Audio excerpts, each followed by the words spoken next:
Welcome back to Golden Rule Radio. Man, oh man, this was an interesting week, wasn't it, guys? What a week makes. Man.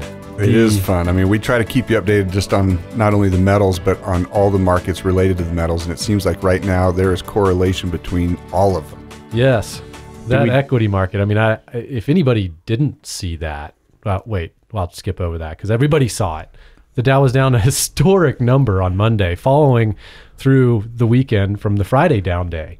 So I don't know if this is the big one or not, but it's rallying back. And the one trade that got absolutely slaughtered was the shorting the VIX trade, shorting volatility. That was a popular trade for a few years now. And I bet some people went bankrupt over it. Well, you look at the VIX on the S&P, and we'll throw the chart up here, hovering between about 10 and 15 for it seems like the duration of my life, or at least the last number of years of my life. VIX running all the way up to like 45 to 50 over the course of a day or two is pretty insane. We haven't seen that type of volatility in a number of years. So I think a lot of people have forgotten what a active market actually looks like. So this should be pretty interesting going forward. I'd say the Plunge protection team came in yesterday on Tuesday. Wouldn't you? I would. I absolutely would. And before we skip over it, Miles, just for our listeners, explain the VIX in less than 30 seconds. The VIX, or the volatility index, is what we like to call the investor fear gauge. It's usually built up of the implied volatility over a wide range of shares showing up on the S&P 500.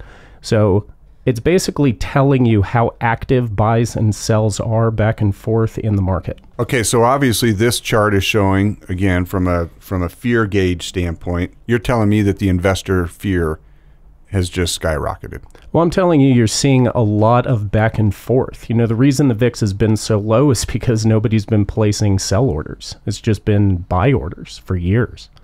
So what you're seeing in something like this is you had a very active back and forth in the market, both buyers and sellers fighting it out. And over those 6-7 days we had here, trading days, sellers won. So Robert, back to your point, plunge protection. Anytime you see a V correction, right? Can't that sort of raise your suspicion level in terms of whether or not it's plunge protection? Yes, because that's not normal action. And the plunge protection team would be the powers that be who don't want to go have the stock market go down. And so they step in with a bundle of money and just form a V bottom. They just come in and start buying more than the selling pressure. And so that's what I would say happened on Tuesday after this enormous drop in the Dow. I think I saw the Dow down at about 1,500 points at one point throughout the day. So there was a V bottom, a few of them actually, if you look at the short-term chart.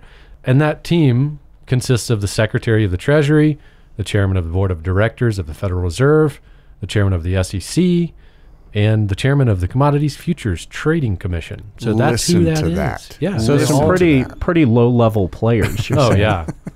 But you've got the U.S. Treasury behind you, the Federal Reserve behind you, and we all know what that means. There is no limit to the amount of money that you can throw into the market. They love to turn around and say that it's computer flash crash. They love to say that this is computer-generated trades. Maybe it is, maybe it's not. But on the opposite direction, like what you're seeing, Robert, as you mentioned, the V bottom, that to me is intervention. Yeah, but from a Skynet standpoint, isn't it being a computer-generated problem even scarier?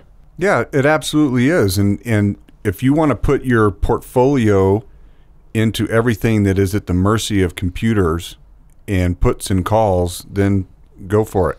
But that's why we recommend a diversification. You got to have something out of that system. Well, and that was an argument we had back during the last crash, 2009, 10, 11, is it looked like the first stage was an algorithmic decline in the market. The second stage was a number of the futures and options contracts closing out due to margin calls. And the third stage was just human panic.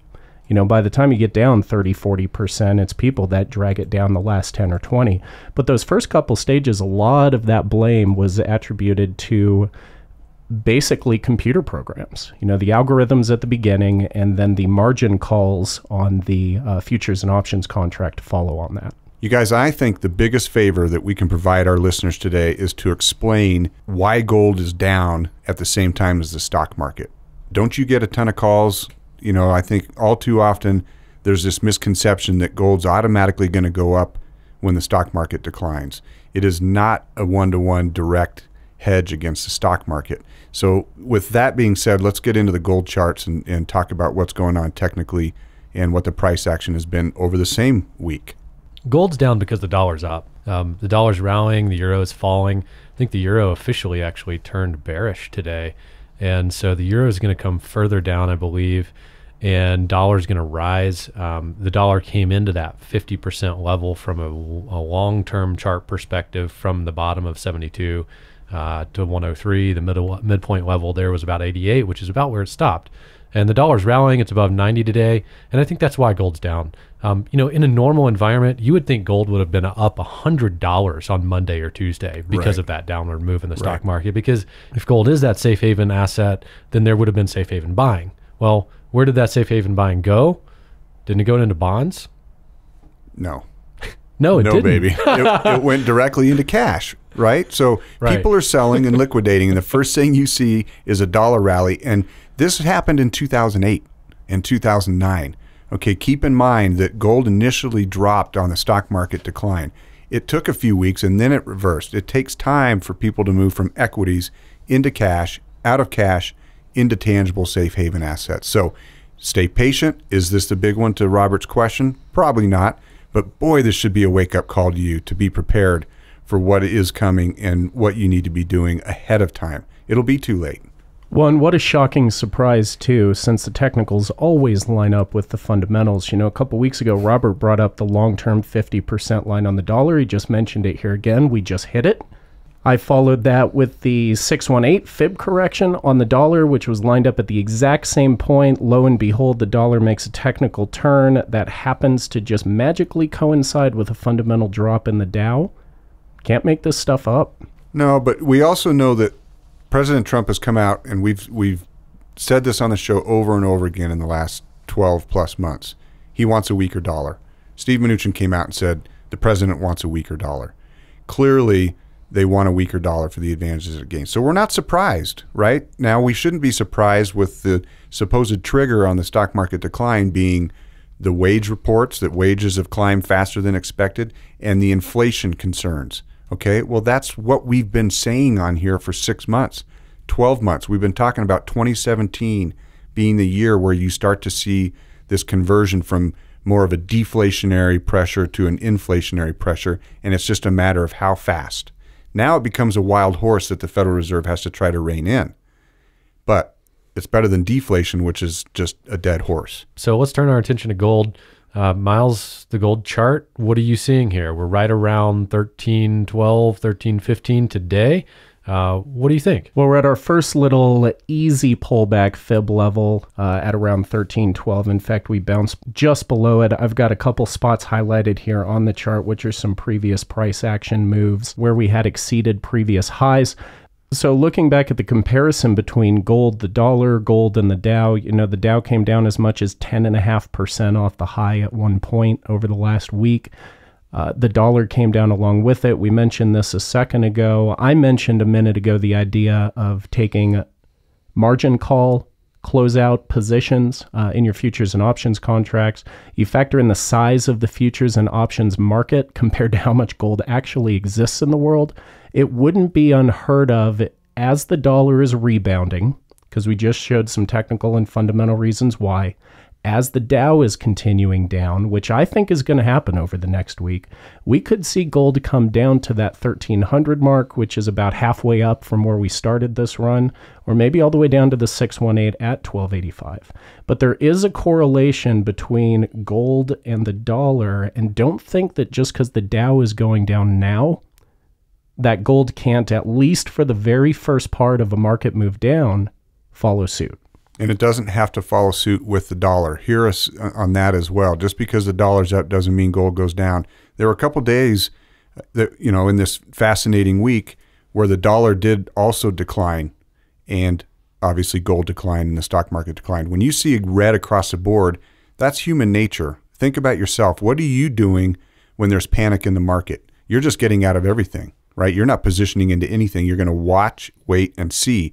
And so keep in mind, dollar doesn't have to always move counter to the gold and vice versa. Well, you've got hard assets, soft assets, and cash.